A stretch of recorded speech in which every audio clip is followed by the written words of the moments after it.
Bienvenidos a una nueva edición del Ministerio Artios Biblia, donde nuestro lema es Multiplicando Obreros, un libro bíblico a la vez. Estamos estudiando la carta del apóstol Pablo a los Colosenses. Y en esta ocasión el pasaje que vamos a comenzar a estudiar está en el capítulo 1 y los versículos 9 hasta el 12, la primera parte del verso 12 en Colosenses 1. Leo entonces el pasaje, Colosenses 1 del 9 al 12.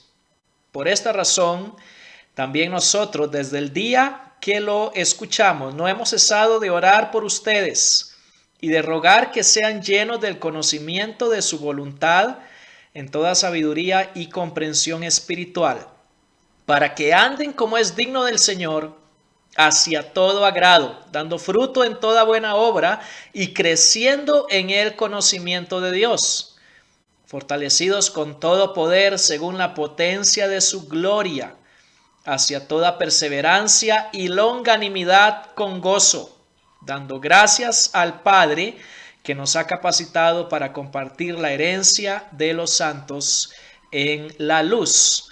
Esta es la oración que el apóstol Pablo hace a favor de los creyentes en Colosas. Y antes de analizar el texto, quisiera hacer una introducción explicando un poquito lo referente a la estructura de las introducciones de las cartas paulinas. Generalmente las cartas de Pablo tienen tres componentes al inicio de las mismas. Primero, un saludo, que en este caso es Colosenses 1, versículos 1 y 2, pasaje que ya estudiamos. Después una sección de acción de gracias, que en este caso es Colosenses 1 del 3 al 8, pasaje que también ya hemos analizado. Y posteriormente el tercer componente de esa estructura es una oración a favor de los lectores, que es el pasaje que estamos comenzando a analizar ahorita. Y es una constante en la mayoría de las cartas de Pablo esa estructura introductoria: un saludo inicial, una acción de gracias a favor de los lectores y después una oración para su beneficio. Ahora, abajo hay una lista de todas las oraciones que Pablo hace a favor de sus congregaciones o de todos los pasajes donde él menciona que ora a favor de sus iglesias. Pablo escribió en total 13 cartas del Nuevo Testamento y de esas 13 cartas menciona que ora a favor de sus lectores en por lo menos 8 de ellas, que son los pasajes que aparecen ahí abajo.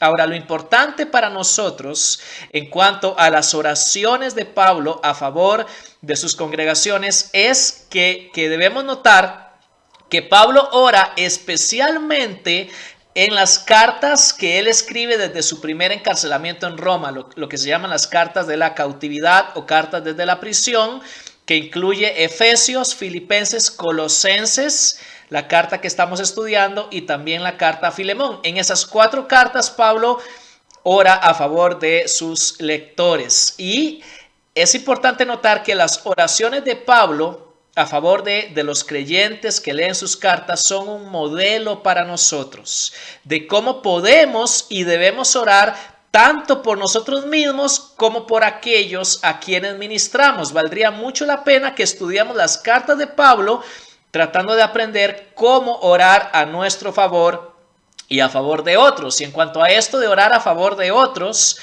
debemos notar aquí que la continua gratitud e intercesión es parte fundamental de la fidelidad ministerial, acerca de la cual hablamos en el video anterior y que Pablo menciona ahí en Colosenses capítulo 1, versículo 3, donde menciona la acción de gracias, versículo 7, donde menciona la fidelidad de Epafras, y aquí en el verso 9, que comienza esta sección de la carta, donde menciona su oración a favor de los colosenses. Entonces, dar gracias y orar a favor de aquellos a quienes ministramos es una parte muy importante de la fidelidad ministerial. Ok, vamos a exponer entonces ahora el texto que leí ahí en Filipenses 1 del 9 al 12. Y quiero hacer esta exposición en 2 partes principales.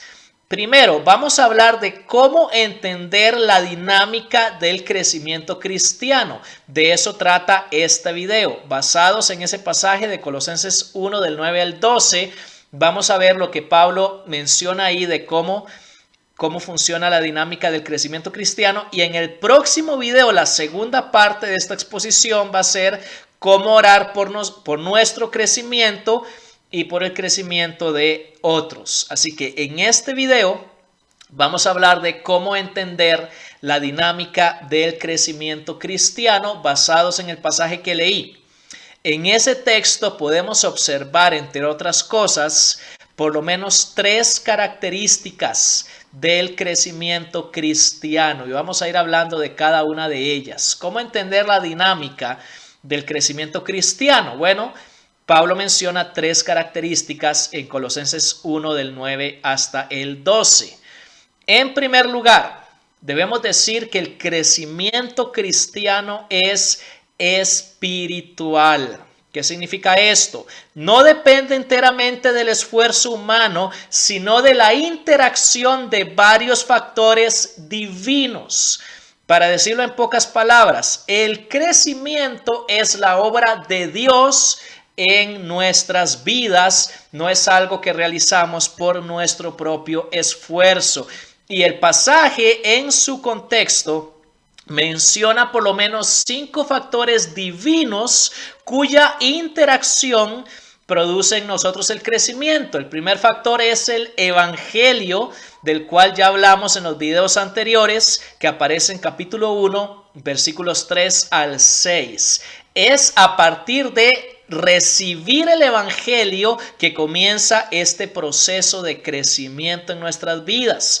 El segundo factor son los diáconos, los servidores, los obreros de Dios. Dios usa a sus siervos para nuestro crecimiento y eso podemos observarlo en los versos 7 y 8, el ministerio de Epafras, y en el verso 9, la oración de Pablo a favor de estos creyentes. Dios usa el evangelio para nuestro crecimiento, usa sus siervos, los que acá llamamos diáconos, usa la oración también, por supuesto, de eso se trata este pasaje, es una oración.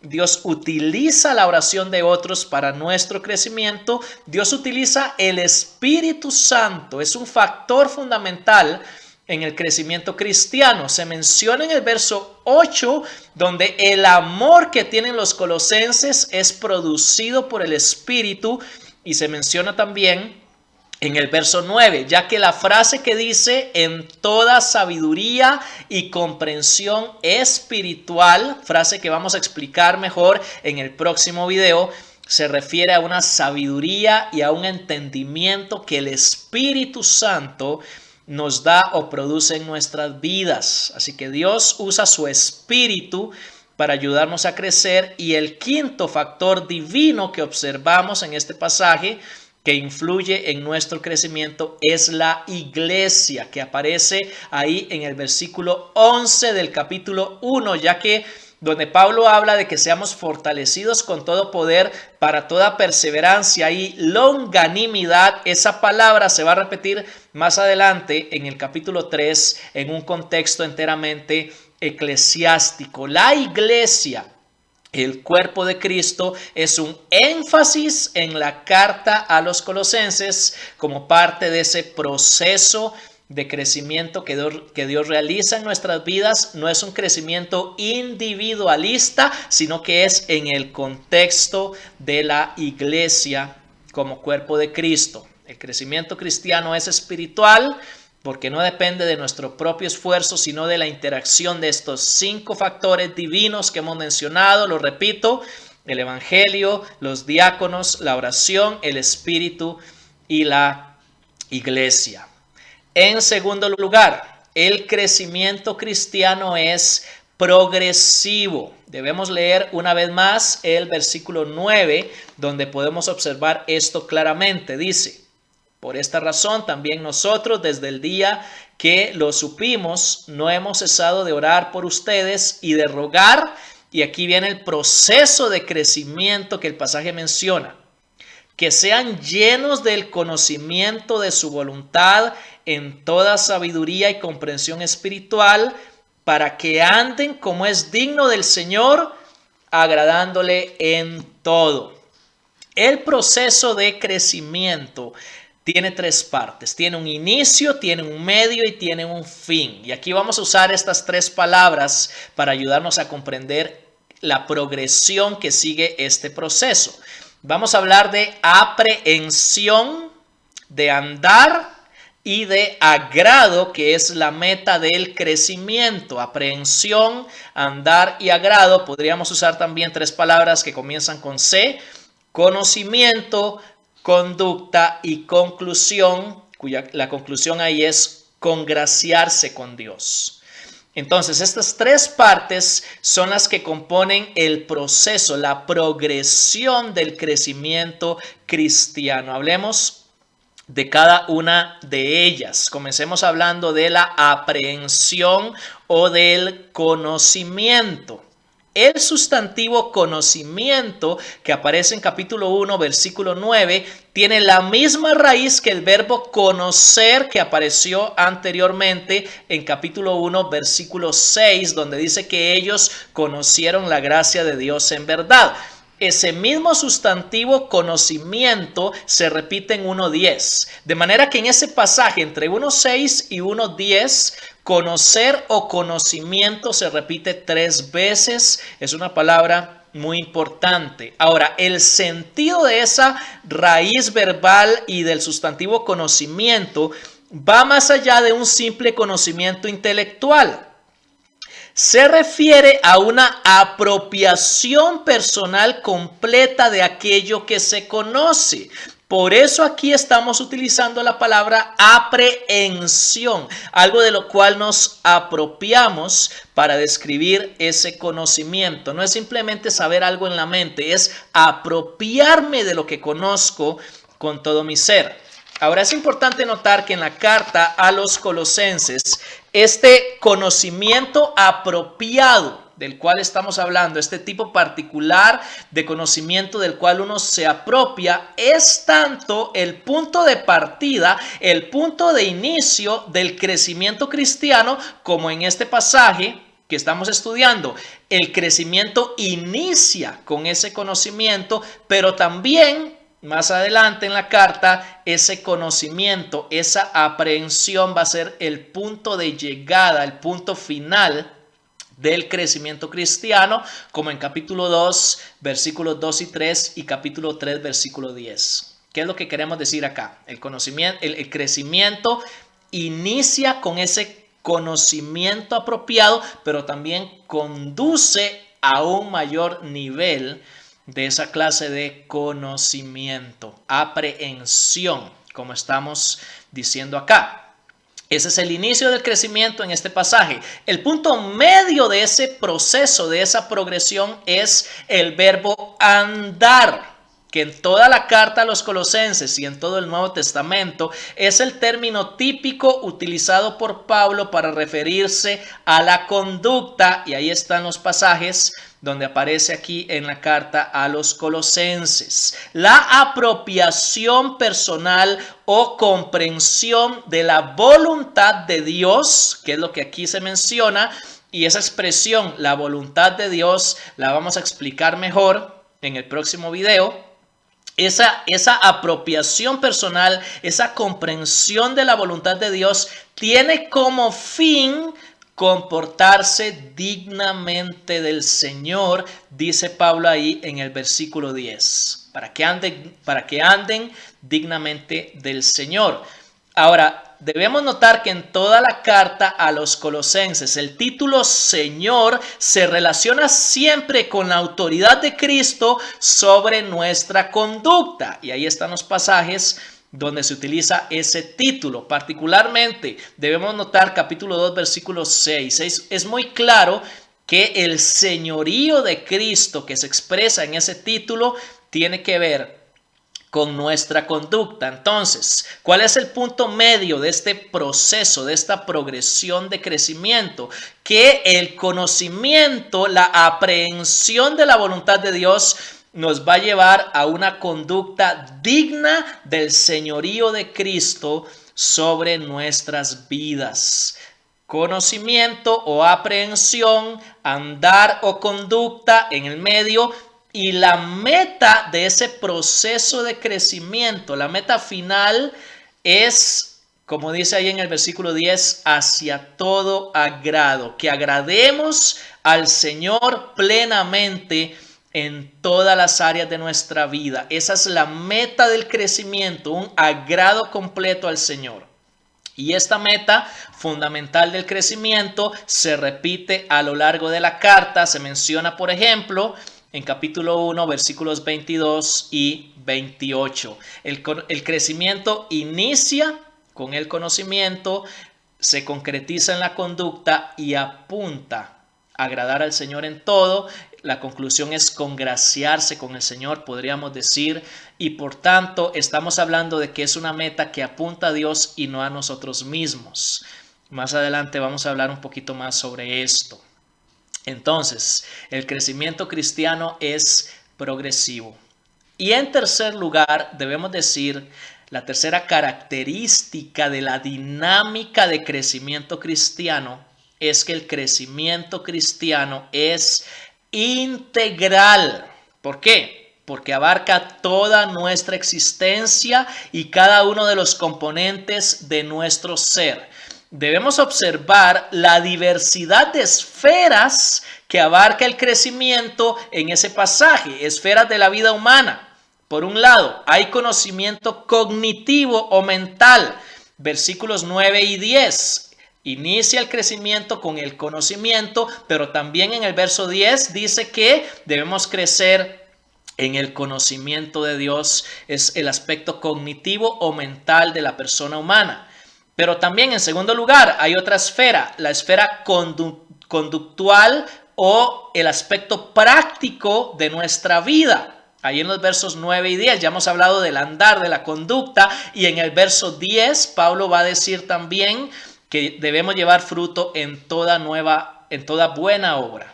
Conocimiento cognitivo o mental, pero también conductual o práctico. También se habla de un conocimiento habitual o en carácter en el verso 11.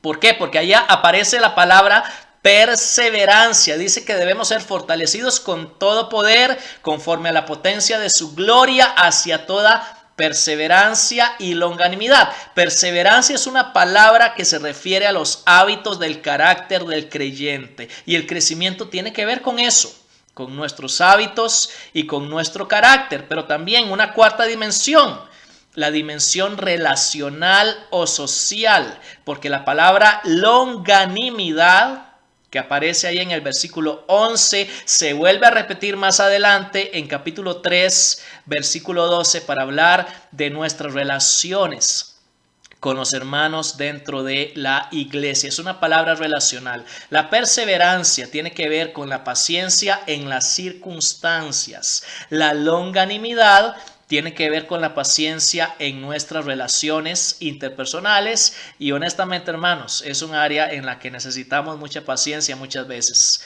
en cuanto a las relaciones con otros. Así que el crecimiento también tiene que ver con la dimensión relacional o social de nuestras vidas, y también está la dimensión espiritual o el aspecto teológico. ¿Por qué? Ya dijimos que en el verso 10 el conocimiento apunta a la gloria de Dios, agradar al Señor en todo, pero también se menciona ahí que debemos crecer en el conocimiento de Dios y en la acción de gracias al Padre en el versículo 12. Eso es un tema muy importante en Colosenses. La acción de gracias se repite continuamente y es parte de nuestro crecimiento. Crecimiento en el área mental, en el área práctica, en el área del carácter, en el área de las relaciones y en el área espiritual. El conocimiento es multidimensional, abarca todas las áreas de nuestra existencia, es integral. Vamos a hacer un resumen de lo que hemos mencionado hasta acá y una aplicación. Aquí vamos a pasar a la parte práctica de esta enseñanza. Estamos diciendo que el crecimiento cristiano, su dinámica, tiene tres características: es espiritual, es progresivo y es integral. Ahora, ¿cuáles son las implicaciones de todo esto? Si realmente queremos crecer en nuestra vida cristiana, necesitamos tomar en serio estas tres características del crecimiento. Primero, Si el crecimiento cristiano es espiritual, si es una obra de Dios, no de nuestra fuerza de voluntad, debemos desarrollar una absoluta dependencia de Dios para crecer. Lo interesante es que todos los estudiosos del crecimiento cristiano, tanto del pasado como del presente, están de acuerdo en esto, en que el crecimiento no es algo que depende de nuestra fuerza de voluntad, sino de la obra de Dios en nosotros. Y por consiguiente, necesitamos desarrollar una absoluta dependencia en Dios si realmente queremos crecer. Para que el crecimiento se produzca, debemos aprender a depender enteramente de Dios. ¿Cómo? A través de dos cosas, de dos acciones. Primero, la apropiación, aprehensión o interiorización del evangelio, de lo que ya hablamos en el video pasado. Cuando ellos escucharon el evangelio y lo recibieron con toda su mente y corazón, comenzaron a crecer, y lo mismo va a pasar con nosotros. Ahí comienza el crecimiento. Pero el segundo aspecto, la segunda práctica de dependencia de Dios, es la continua oración agradecida que se menciona en versículo 3, en versículo 9 y en versículo 12. Depender enteramente de Dios a través de esa oración agradecida va a liberar el poder de Dios en nuestra vida, que nos va a permitir crecer. Si el crecimiento es espiritual, debemos desarrollar una absoluta dependencia en Dios. Pero en segundo lugar, si el crecimiento cristiano es progresivo, inicia con la comprensión, con esa apropiación de la voluntad de Dios, que lleva a un andar, a una conducta digna del Señor, y que culmina, que termina, que concluye en un pleno agrado del Señor. Esa es la meta, la glorificación de Dios. Es una meta doxológica. Si el crecimiento apunta a la gloria de Dios, como más adelante vamos a ver también en capítulo 1, versículos 22 y 28, entonces el crecimiento tiene un énfasis práctico. Porque en el Nuevo Testamento es a través de nuestras acciones que glorificamos a Dios. Y esto nos lleva al tercer aspecto. Si el crecimiento cristiano es integral, si abarca todas las dimensiones de nuestra existencia, y esto es algo importante en ese pasaje, debemos notar una vez más el quíntuple uso de la palabra todo en ese pasaje, porque esto remarca, refuerza que el crecimiento es integral. Por ejemplo, en el versículo 9 dice Pablo que seamos llenos del conocimiento de su voluntad en toda sabiduría y comprensión espiritual. En el verso 10, para que andéis como es digno del Señor, agradándole en todo, dando fruto en toda buena obra. Y más adelante en el versículo 11, fortalecidos con todo poder para obtener toda perseverancia y paciencia o longanimidad. Ese uso continuo, quíntuple, de la palabra todo o toda, enfatiza esto de que el crecimiento es integral. Y ya que el crecimiento es así, es equilibrado. Esto conlleva un crecimiento equilibrado, y es importante hablar de esto un momento. Todo crecimiento desequilibrado es peligroso. Nunca podemos separar de nuestras vidas el crecimiento doctrinal del crecimiento práctico. No podemos hacer esa separación. El crecimiento cristiano tiene una parte, una dimensión doctrinal, mental, pero tiene también una dimensión práctica. Y en este pasaje es muy claro, hermanos. Es el conocimiento de la voluntad de Dios lo que va a llevar a una conducta digna del Señor. Y en el versículo 10, por ejemplo, Pablo une llevar fruto en toda buena obra con crecer en el conocimiento de Dios. Lo doctrinal y lo práctico van juntos en nuestro crecimiento. No podemos separar estos dos factores. ¿Por qué es importante eso en nuestro tiempo? Quisiera hablar un poquito al respecto al final de este video. Creo que es la primera vez que menciono aquí en el ministerio de Artios. el hecho de que en nuestro tiempo se ha realizado una renovación de la teología reformada, la teología calvinista especialmente. Los autores cristianos más influyentes de nuestro tiempo provienen de esa corriente teológica. En mi opinión es algo bueno, es algo necesario y es algo saludable, es algo que debemos celebrar. Que en este tiempo Dios haya traído una renovación del énfasis doctrinal proveniente de esta corriente teológica reformado calvinista. Necesitábamos recuperar esa dimensión un poco olvidada, un poco dejada de lado en nuestro cristianismo, sobre todo aquí en América Latina. El énfasis doctrinal, por supuesto que sí. El cristianismo tiene que ver con confesiones, por supuesto que sí, confesiones doctrinales. ¿Cuál es el peligro? Olvidar que el crecimiento no es solo doctrinal, sino también práctico. Quisiera leer una cita de Juan Calvino, donde él menciona esto en el libro Institución de la Religión Cristiana. Dice así Juan Calvino: hemos concedido el primer puesto a la doctrina en la que se contiene nuestra religión. La razón es que ella es el principio de nuestra salvación. Pero es necesario también, para que nos sea útil y provechosa, que penetre hasta lo más íntimo del corazón, a fin de que muestre su eficacia a través de nuestra vida y que nos transforme incluso en su misma naturaleza. ¿Qué está diciendo Calvino? La doctrina debe manifestarse en nuestra conducta, debe transformar toda nuestra vida. Una cita más, en este caso del obispo J.C. Ryle, un obispo anglicano de la Inglaterra del siglo XIX.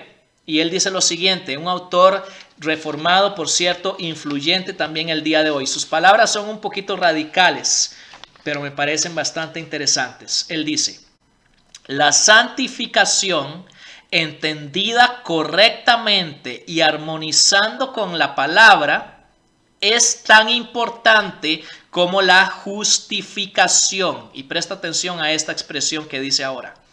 La sana doctrina protestante y evangélica es inútil si no va acompañada de una vida santa. Es peor que inútil, es sumamente perjudicial. No lo estoy diciendo yo, lo dijo el obispo Ryle hace más de 150 años. Autores reformados de la línea calvinista nos recuerdan que nuestro crecimiento no es solo mental, no es solo doctrinal, es práctico. Y es importante mantener nuestro crecimiento en equilibrio, no solo obviamente para mis hermanos reformados que ven el video, sino para todos nosotros cristianos. Debemos mantener ese equilibrio en nuestro crecimiento, siempre llevar junto lo doctrinal con lo práctico. Y aquí en Artios Biblia queremos ayudarte con tu crecimiento, tanto en tu vida cristiana como en tu ministerio. Yo soy Mauricio Acuña y que el Señor te bendiga.